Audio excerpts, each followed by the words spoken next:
को जोंगा सनाम गड़ियन चोटन जीव से सोबान तो हमले सराम कना दया बाबा हम दाले मी कुसा वासना तम तहे कना आर मी बड़ी मुश्किल खुनम रुखे ले लिया उना इते हमले सराम कना दया बाबा और हम दाले तिने लेकन जो तो कुसा वासना तम तहना अम्मा कथा गुले चीज दे आले जो तो कुसा वासना तम तहना आर इन दिसे को ना को वो सुकन कुसा वासना तम तहना हमको राम हेरे हम गोड़रम बोरा और को बुगिले राम को निमर को सलाह दिया देवा ले बोला दोस्त तुमको तलिया जब दोर बड़म दान लिया हम तो कोई और कुछ मिला रे जो तो आगे बढ़ाया नेगी न्यापन और को जो कोई दिन के नारायण बाबा जी प्रभु जी सुन सुनते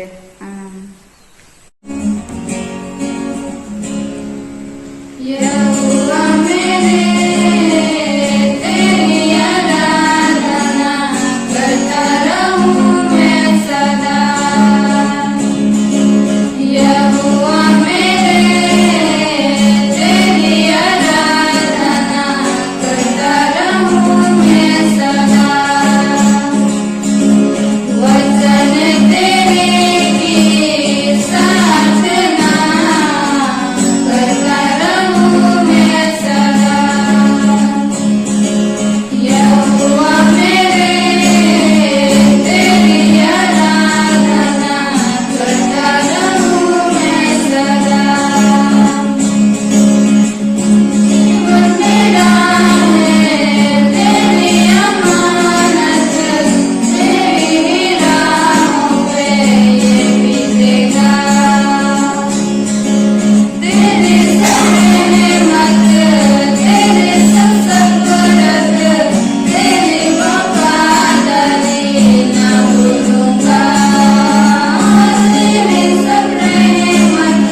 वृक्ष के पीछे यीशु।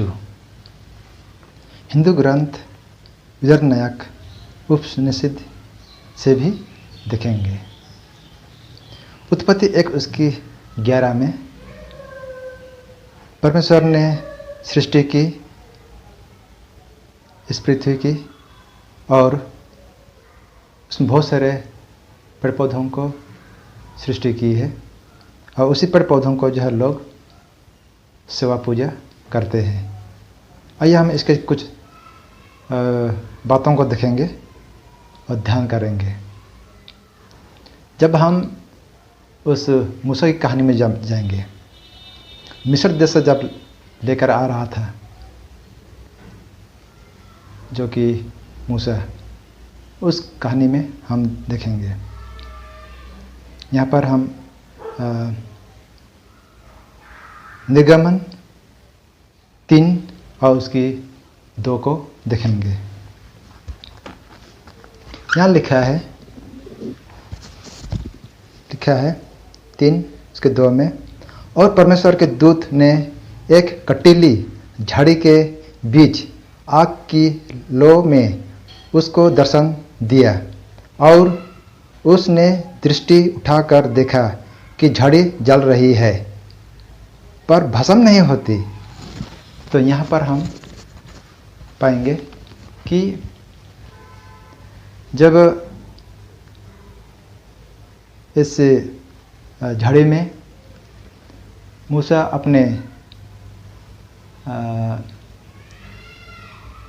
अपने ससुर के भेड़ बकरियों को चराने के लिए वो वहाँ उस जंगल में चरा रहा था, और उसी दौरान भेड़ बकरियों को चराने के दौरान उन्हें जो है झड़ी में आग जलते हुए दिखाई देता है और वो भस्म नहीं होती। तो सोचने लगा कि अब भस्म क्यों नहीं हो रही है, और उसके बाद वो देखने के लिए जाने लगता है। तो इतने में ही परमेश्वर जो है उसको आवाज़ के जरिए बोलता है कि यहाँ नहीं आना है, जूती खोलो और ये पवित्र स्थान है। और उसने इसको जूती खोलकर वहाँ पर इस बातों उससे बात विरप होता है। तो इसी दृश्य को लोग सोचते हैं, जो कि कमज़ोर विश्वास वाले, कि ये जो है इस वृक्षों में, पेड़ों में जो शक्ति है, इसे मानना चाहिए। और इस तरह से जो है कुछ लोग मानने लगे। निर्गमन 15 अध्याय 24-25 में जब देखेंगे तो वहाँ पर इसी तरह से वहाँ पर एक इस बात को देखेंगे, जबकि 15 का 24 और 25 में लिखा है कि तब वे यह कहकर मूसा के विरोध बकबक करने लगे, हम क्या पिएंगे? तब मूसा ने यहोवा की दुहाई दी, और यहोवा ने उसे एक पौधा बतला दिया, उसे जिसे जब उसने पानी में डाला तब वह पानी मीठा हो गया। तो यहाँ पर हम पाएंगे जब ये मिस्र देश से जब मूसा इस्राएलियों को लेकर आ रहा था, और उस समय ही क्या हुआ कि कुछ जगह ऐसे मिला जहाँ पर जो है 3 दिन से वो पानी नहीं पिए थे, और पानी नहीं मिलने के कारण वो बहुत प्यासा थे, और वे मूसा के ऊपर में वो बकबक करने लगे, विरोध करने लगे। और इतना में ही ये परमेश्वर से जो है ये प्रार्थना करता है, और ये परमेश्वर जो है उसको एक पौधा दिखाता है, जिसके जरिए जो है वहाँ पर कुछ पानी मिला था जो कड़वा था, जिसको जो है नहीं पी सके, और परमेश्वर उसको एक पौधा दिखाया, और उस पौधा को उस पानी में लगाने से वो मीठा हो जाता है और वो पी सके। तो इसी अचंभा को देख करके कुछ लोग जो है इसको मानना चाहिए, इस तरह से पौधा को जो है लोग सेवा करने लगे, जो कि कमज़ोर दिल वाले, कमज़ोर विश्वास में कमज़ोर हैं। इस तरह के लोग जो है इस तरह के सेवा करने लगे।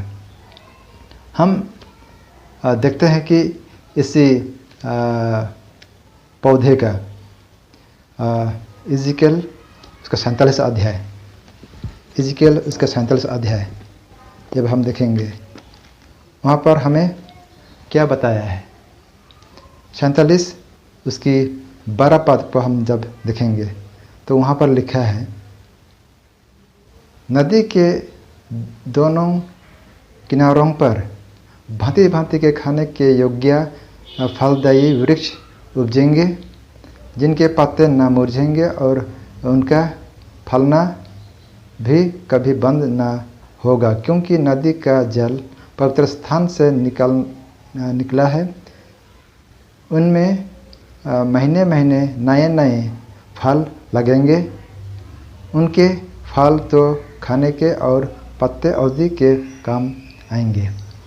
तो यहाँ पर हम पाते हैं कि जब इज़ेकियल को दर्शन में दिखाया गया और उस दर्शन में उसको बताया गया कि किस तरह से जो है स्वर्ग में ये एक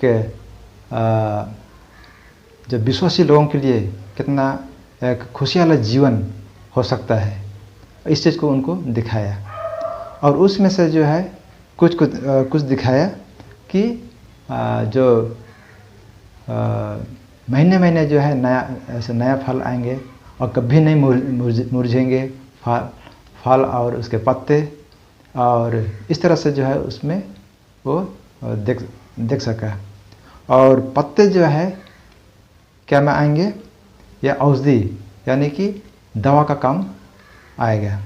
और इस तरह से वो इस बात को देखा। इसका हम अभी वर्तमान में भी हम देख सकते हैं इसका नमूना। जब हम जंगल में जब जाते हैं तो वहाँ पर बहुत सारे ऐसे पेड़ पौधे हैं जिसका पत्ते जो है हम दवाई के रूप में हम इस्तेमाल कर सकते हैं और लोग ठीक होते हैं। तो इसी तरह से लोग जो है लोगों का सोच विचार धीरे धीरे बदलते गया है और उनके विश्वास भी बदलते गया है। तो हम यहाँ पर जब हम देखते हैं कि उसी व्यवस्था विवरण 20 उसकी 19 पद को जब हम देखेंगे तो वहाँ पर हम इस चीज़ को पाएंगे कि किस तरह से जो मूसा जब इस्राएल लोगों को लेकर आ रहा था उस मिस्र देश से, और उसने किस तरह से वहाँ पर परमेश्वर ने उसको अगुवाई करते हुए और उसको बताया है।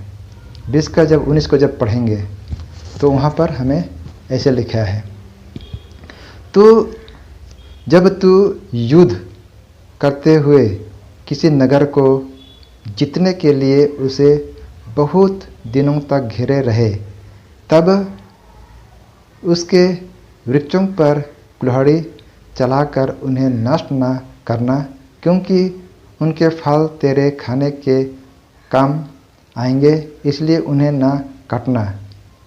क्या मैदान के वृक्ष भी मनुष्य हैं कि तू उनको भी घेर रखे? तो यहाँ पर हम एक चीज़ पाते हैं कि जब किसी नगर को जीतने के लिए ये इज़राइल का जो ग्रुप उनका दल को घेरे रहने पड़ता था, तो काफ़ी दिनों तक वो घेरे रहते थे और इस तरह से उसको जो है जीत लिया जाता था। तो यहाँ पर इस बात को बताता है कि वहाँ पर जो नगर को घेरे रहकर जब जीत जाते हैं तो क्या उनको उस नगर के लोगों को मार डालना और वृक्षों को क्या काट देना चाहिए? नहीं, बल्कि यहाँ पर परमेश्वर इस बात को बताता है कि लोगों को तो मार करके वो जीत लेना है, और जितने भी वृक्ष हैं और जितने भी बच्चे और स्त्रियां हैं वो जो है उसके इज़राइल के उस वश में हो जाएंगे। और यहाँ वृक्ष के बारे इस बात को बताता है कि जो वृक्ष हैं उनका जो है फल खाने में आएंगे, इसलिए उसको जो है नहीं काटना चाहिए। तो इस तरह से जो है ये वृक्ष जो है कोई मनुष्य नहीं है। वृक्ष जो है पेड़ यानी कि वो मनुष्य नहीं है, क्योंकि वो परमेश्वर का सृष्टि है, जो परमेश्वर ने सृष्टि की है।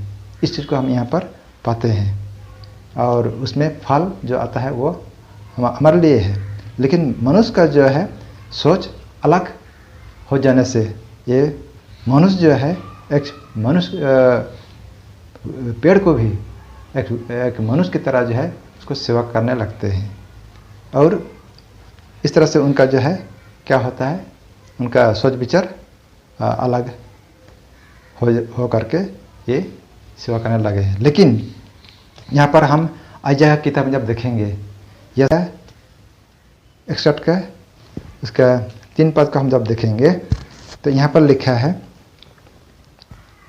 और सिय्योन के विलाप करने वालों के सिर पर की राख दूर करके सुंदर पगड़ी बांध दूं, कि उनका विलाप दूर करके हर्ष का तेल लगाऊं, और उनकी उदासी हटाकर यश का ओढ़ना ओढ़ाऊं, जिससे वे धर्म के वंश वृक्ष और यहोवा के लगाए हुए कहलाएं, और जिससे उसकी महिमा प्रकट हो।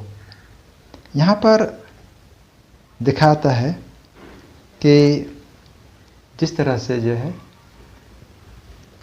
जो पेड़ है जिसमें फल नहीं है तो उसमें जो है फल जो है लाएगा, फल होंगे जो परमेश्वर की ये आशीष के द्वारा। और इस बात को दिखा रहा है जैसे कि जिस परिवार में इस परिवार में जो परमेश्वर के विश्वासीगण हैं और चलने वाले हैं उस रास्ते में, उसमें अगर कोई उनके परिवार में कोई बच्चे नहीं हैं, या तो उसमें जो शैतान के जरिए जो है उसमें दुख आया हुआ है, तो उसको दूर करके परमेश्वर जो है उनको सुख और उनके जीवन में संख्या बढ़ेंगे, आशीष मिलेंगे। इस बात को यहाँ पर दिखाता है, यानी कि जो वंश है उनके लिए भी जो है आशीष का कारण होंगे, उनको भी जो है बच्चे होंगे, और पेड़ में भी फलदायी होंगे। यानी कि परमेश्वर इस बात को दिखाता है कि दुख को दूर करेगा और उसमें आशीष का वर्षा करेगा। यानी कि इस पेड़ों के जरिए, वृक्षों के जरिए जो है परमेश्वर अपना गुण को प्रकट और उसका काम को जो है प्रकट कर रहा है। इस बात को यहाँ पर हमें दिखाता है। जैसे कि हम देखते हैं वर्तमान का समय में, जैसे वैद्य हुआ, जादूगर हुआ, जो वे क्या करते हैं, वे जब कुछ अपना पैसा कमाने के लिए किसी बाज़ार में कोई डमरू बजा करके लोगों को इकट्ठा करते हैं, उसके बाद वो इकट्ठा हो जाने के बाद वो अपना जो तवीज़ बेचना है या तो कोई कुछ बेचना है, वो वहाँ पर वो बेचने शुरू करते हैं। तो इसी तरह से परमेश्वर ने अलग अलग तरीक़ा से ये काम करते हुए ये वृक्षों के जरिए इस गुण को जो है उसका काम को प्रकट कर रहा है, जिससे मनुष्यों के जीवन में यह प्रभावित हो सके और जान सके कि सच्चा परमेश्वर है। इसी को हम देखेंगे दानियल का टाइम में भी। दानियल 4 अध्याय 10 से लेकर के 12, यहाँ पर जब देखेंगे तो यहाँ पर हम इस बात को पाएंगे कि किस तरह से दानियल के समय में हुआ है। 4:10 से 12 यहाँ लिखा है, जो दर्शन मैंने पलंग पर पाया वह यह है, मैंने देखा कि पृथ्वी के बीचों बीच एक वृक्ष लगा है, उसकी ऊंचाई बहुत बड़ी है, वह वृक्ष बड़ा होकर दृढ़ हो गया और उसकी ऊंचाई स्वर्ग तक पहुंची और वह सारी पृथ्वी की छोर तक दिखाई पड़ता था। उसके पत्ते सुंदर और उसमें बहुत फल थे, यहाँ तक कि उसमें सबों के लिए भोजन था। उसके नीचे मैदान के सब पशुओं को छाया मिलती थी और उसकी डालियों में आकाश की सब चिड़ियाँ बसेरा करती थी और सब प्राणी उससे आहार पाते थे।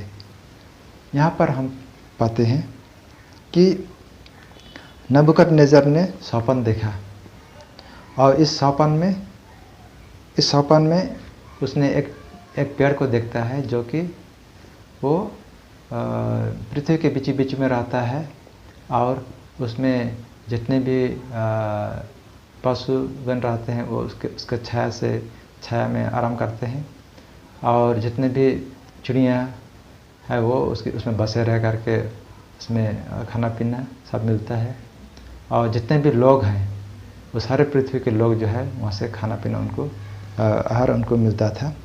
और इस तरह से यहाँ पर हम इस चीज़ को पाते हैं। लेकिन यहाँ हम इस चीज़ को पाएंगे कि इस सृष्टि जो किया है किसने किया? परमेश्वर ने किया, जिसको उत्पत्ति 1 अध्याय में हम लोग पाते हैं कि परमेश्वर ने सृष्टि की है ना। तो ये स्वर्ग तक जो है इसका स्वप्न में उसने देखा कि स्वर्ग तक ये वृक्ष जो है पहुंच गई है। अब हम देखते हैं कि इस वृक्ष में जब आखिरी किताब प्रकाशित वाक्य हमें किस तरह से इसका उल्लेख देता है।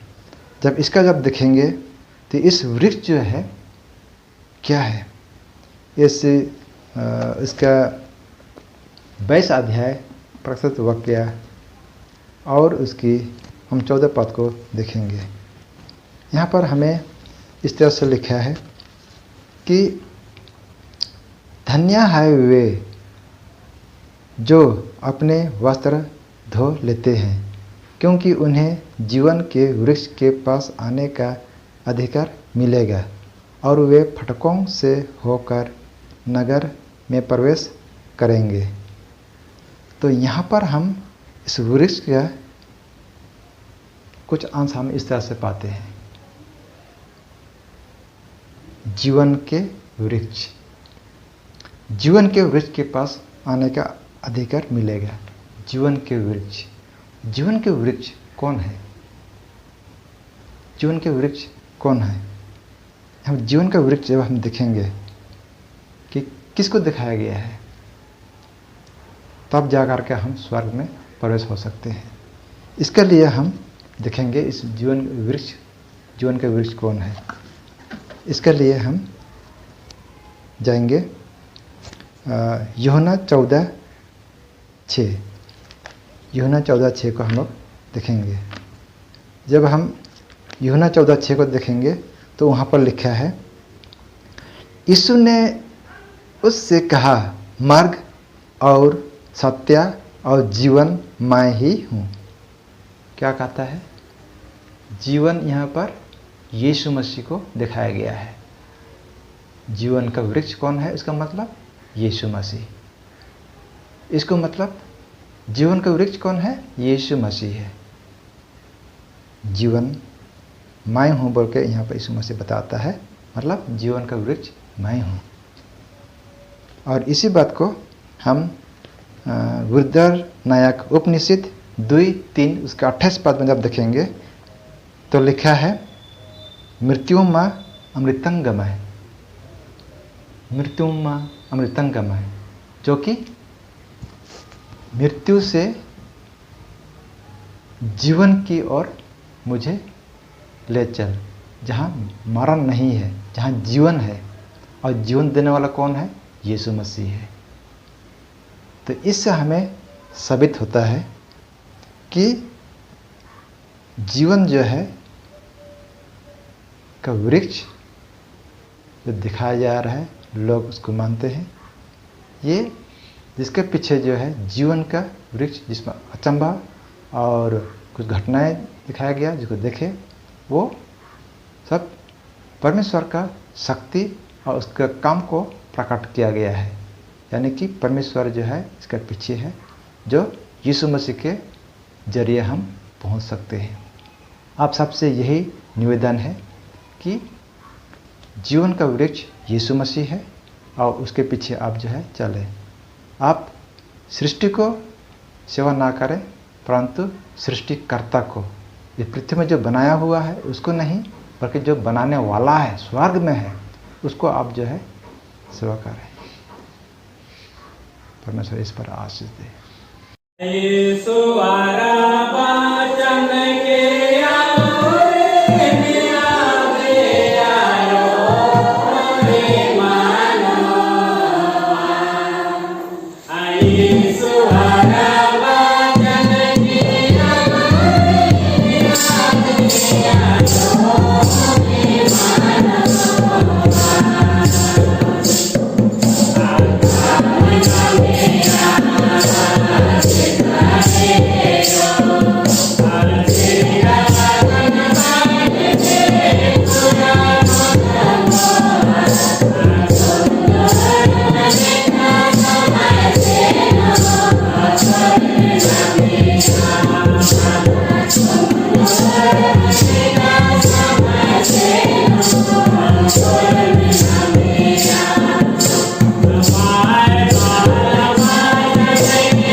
स्वर्ग के पिता परमेश्वर, हम धन्यवाद देते हैं सुंदर समय के लिए तूने हम सबको दिया।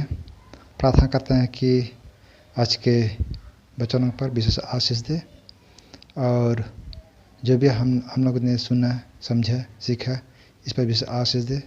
आज का जो आशीष ठहराया है, जो वो भी जिस तरह से दिन प्रतिदिन आशीष दिया है, इस तरह से जो है आशीष देना। अब प्रार्थना करते हैं कि अपने प्रियजनों को हम बता सके।